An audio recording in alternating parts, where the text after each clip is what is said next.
आज का जो टॉपिक है वो प्लेट टेक्टोनिक्स के कॉन्सेप्ट के बारे में बात करना है।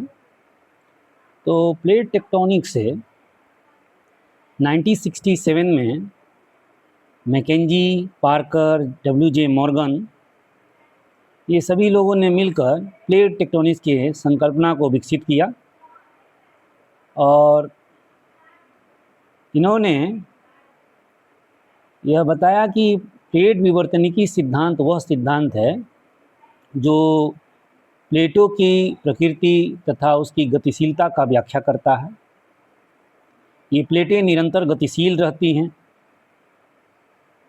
कहीं एक दूसरे से अलग होती हैं तो कहीं एक दूसरे से निकट आकर टकराती हैं।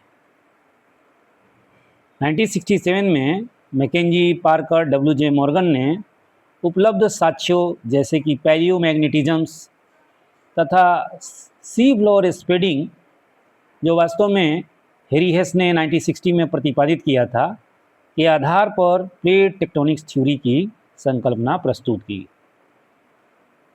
तो यहाँ पर एक डायग्राम बना हुआ है। यहाँ पर पृथ्वी के कुछ हिस्से के प्लेट दिखाए गए हैं जिनकी मोटाई लगभग 100 किलोमीटर है। कुछ इसमें से कॉन्टिनेंटल प्लेट है जबकि कुछ वो सागरीय भाग है। चित्र में ए तथा बी प्लेटें कॉन्टिनेंटल प्लेट हैं जो एक दूसरे के तरफ आ रही हैं। इसी तरह से सी और डी भी कॉन्टिनेंटल प्लेट है, वो भी एक दूसरे के तरफ आ रही है। बीच में मिड ओशनिक रेंज को दिखाया गया है और जहाँ ए और बी प्लेटें दोनों एक दूसरे से टकराती हैं उसको ओशनिक ट्रेंच बोलते हैं। और यहाँ से मैग्मा चेम्बर अंदर अंदर कन्वेक्शन करंट के रूप में मिड ओशनिक रिज से निकलती है। तो आइए, उपर्युक्त चित्र में स्थलीय मंडलीय प्लेटों के कुछ प्रमुख भाग दर्शाए गए हैं। चित्र में मध्य महासागरीय रीच के नीचे से मेंटल की संवहन धारा यानी कन्वेक्शन करंट के कारण मैग्मा ऊपर उठता रहता है। यह मैग्मा महासागरीय तल पर पहुंचकर ठंडा होता है और नई चट्टानों का निर्माण करता है। इस प्रकार की सीमा को रचनात्मक सीमा कहते हैं। इसे डाइवर्जेंट बाउंड्री भी कहते हैं क्योंकि प्लेटें रीच के दोनों ओर विपरीत दिशाओं से दूर खिसकती हैं। चित्र में ए प्लेट तथा बी प्लेट एक दूसरे की ओर आ रही हैं। महासागरीय गर्त पर प्लेटें एक दूसरे की ओर बढ़ती हैं ट्रेंच पर। यहाँ भारी प्लेट हल्के प्लेट के नीचे सबडक्ट होकर मेंटल में चली जाती है और पुनः मैग्मा में परिवर्तित हो जाती है। इस प्रकार की क्रिया को सबडक्शन कहते हैं। ऐसी सीमा को विनाशात्मक किनारा डिस्ट्रक्टिव मार्जिन कहते हैं और इसे कन्वर्जेंट बाउंड्री भी कहा जाता है। ये आपको डायग्राम में सब समझाया गया है। यहाँ ए और बी प्लेटें एक दूसरे से आकर टकरा रही हैं तो ये जो है डिस्ट्रक्टिव मार्जिन है और मिड ओशनिक रिज से नई प्लेटें बन रही हैं, इसलिए इसको हम लोग कंस्ट्रक्टिव मार्जिन कहते हैं। तो जहाँ पर प्लेटें आकर टकरा रही हैं वो कन्वर्जेंट बाउंड्री है और जहाँ मिड ओशनिक रिज से एक दूसरे से दूर जा रही हैं प्लेटें नई ये डाइवर्जेंट बाउंड्री है। तो अब नेक्स्ट एक और बाउंड्री बचा है, ट्रांसफॉर्म बाउंड्री।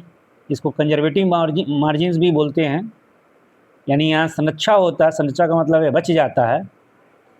तो जब दो प्लेटें एक दूसरे के सहारे क्षैतिज दिशा में आगे पीछे हो या ऊपर नीचे सरकती हैं तो न तो इसका कन्वर्जेंस होता है और न ही डाइवर्जेंस होता है।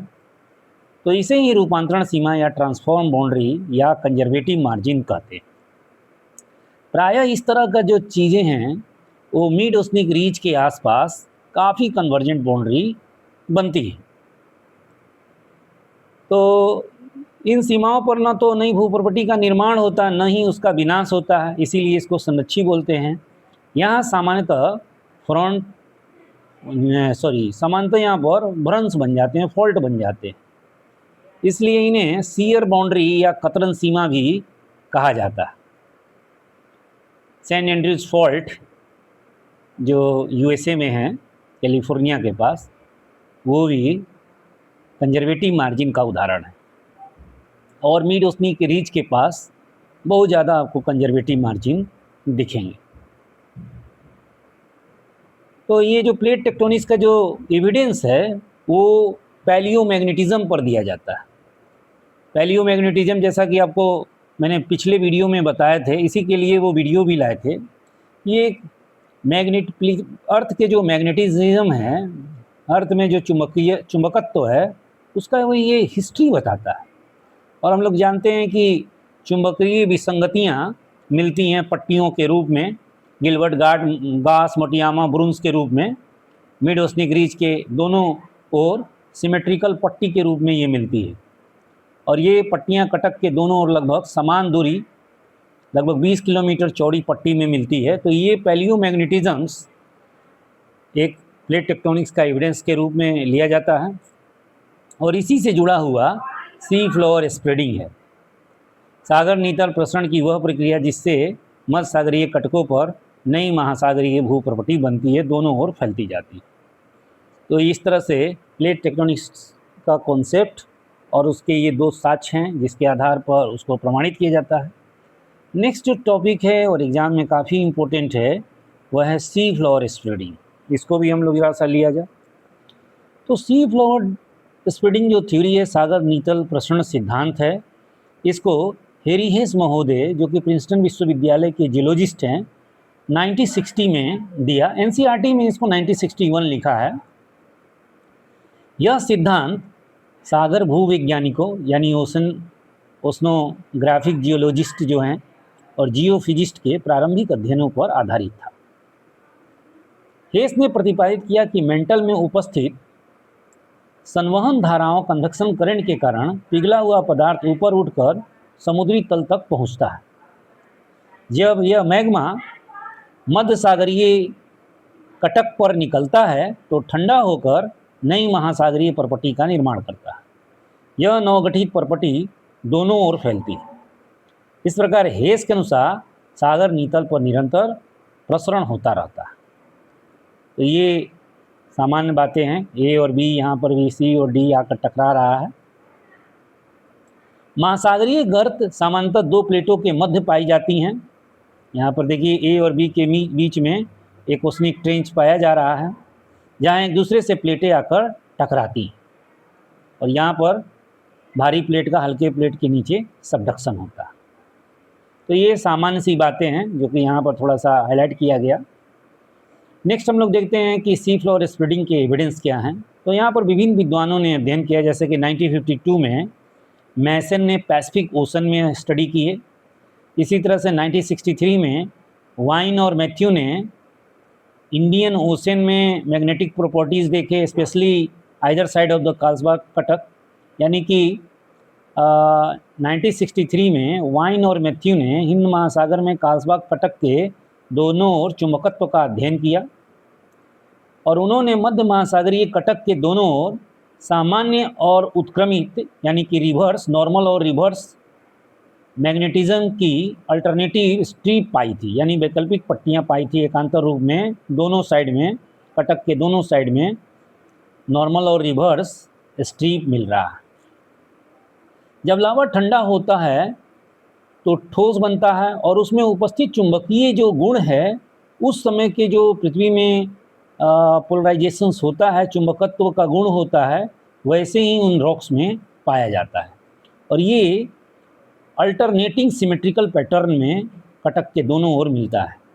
पर्वत के दोनों ओर यानी कटक के दोनों ओर चुंबकीय विसंगति सममित और वैकल्पिक रूप में, अल्टरनेटिव रूप में दिखाई पड़ती है।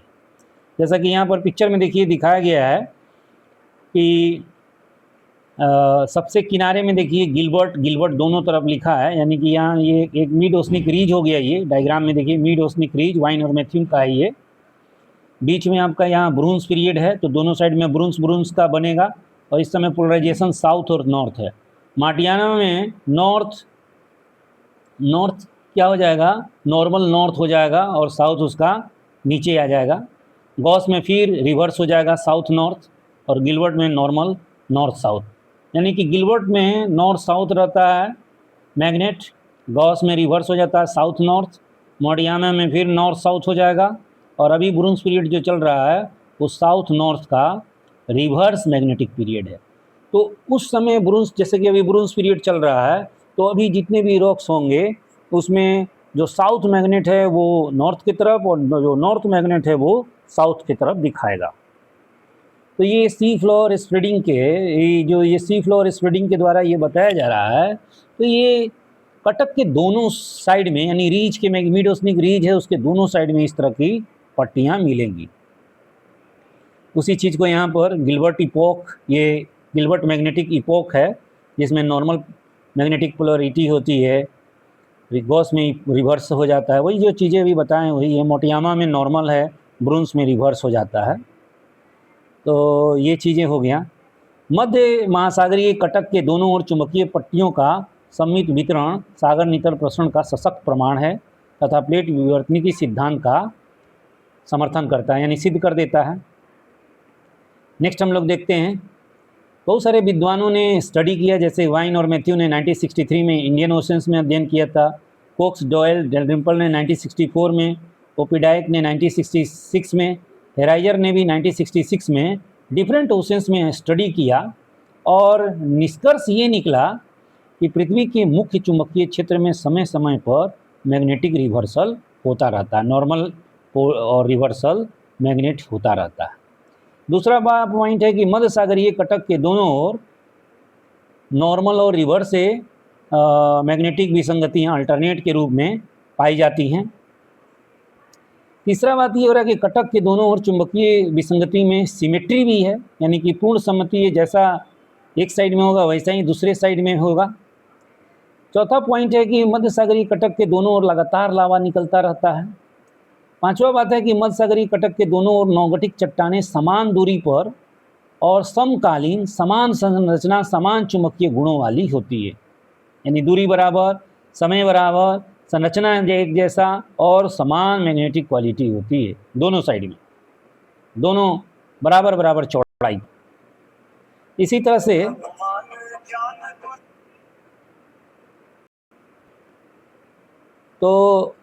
से हम लोग क्या देख रहे हैं कि मध्य सागरीय कटक के दोनों ओर नौगठिक चट्टान समान दूरी, समकालीन, समय बराबर, समान संरचना, समान चुंबकीय गुण वाली होती है।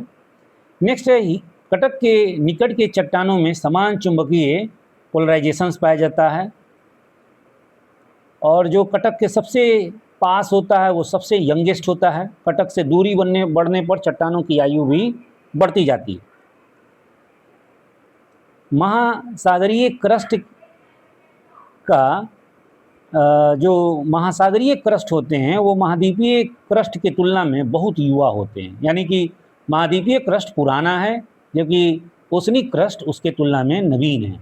ओशनिक क्रस्ट की जो सामान्यता आयु है वो 200 मिलियन वर्ष से अधिक पुरानी नहीं है, जबकि कॉन्टिनेंटल चट्टान की आयु 3200 मिलियन वर्ष से भी अधिक होता है। तो इस तरह से समझ में आ गया। उपर्युक्त प्रमाणों से यह सिद्ध होता है कि सागर नितल प्रसरण होता है, मध्य सागरीय कटक पर नई बेसाल्टिक परत का निर्माण होता है जो बाद में दोनों ओर फैलकर महाद्वीपों की दिशा में सरकती जाती हैं। तो इस प्रकार से हम लोग को सी फ्लोर स्प्रेडिंग भी स्पष्ट हो गया। Thank you.